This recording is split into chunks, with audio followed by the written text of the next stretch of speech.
Rich, heartbreak again, losing this evening. Just talk us through the game from your point of view as a whole, though. Yeah, no, I felt like we turned up, we turned up and played, and we scored some really good tries, and again we spoke about it at the beginning of the season. It wasn't really a focus, but that was the competition. The league was everything, and but this has brought out really good performances for us. And I spoke to them. It's hard to take, another 30 seconds to go, and we concede and lose the game, but. It focuses on the league, and if they turn up with that attitude and the way they went about that game, then we won't be far away at being where we want to be at the end of the season. Were you a little bit frustrated sat over there with the last 30 seconds? A little bit better game management, and we've probably... Yeah, we could look at things like I probably got a couple of calls wrong.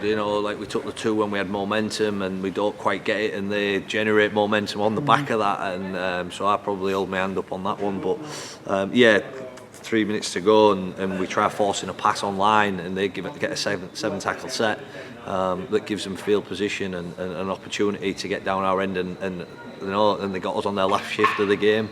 So credit to them, and we had a few tired bodies out there again backing up from Newcastle. We just again focuses now is Coventry. We've had 2 really close defeats. So mentally that's hard to take at times, so I've just got to make sure we do everything right physically, but also mentally to get the job done on Saturday.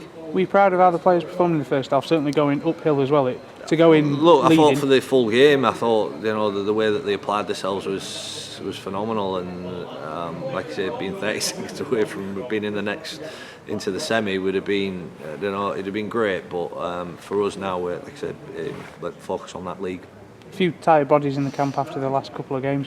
Is it a little bit difficult with the amount of games that you've got in such a short space of time? Well, certainly with part-time lads, so I'm going to get probably an hour with them now before Saturday, and they've got to recover themselves, but they've got to go to work, so I don't know how they're going to fit that in. But yeah, look, it is what it is, and we'll hopefully have a couple of rested a few in Watson and Brad Foster that'll come in and hopefully freshen us up for weekend.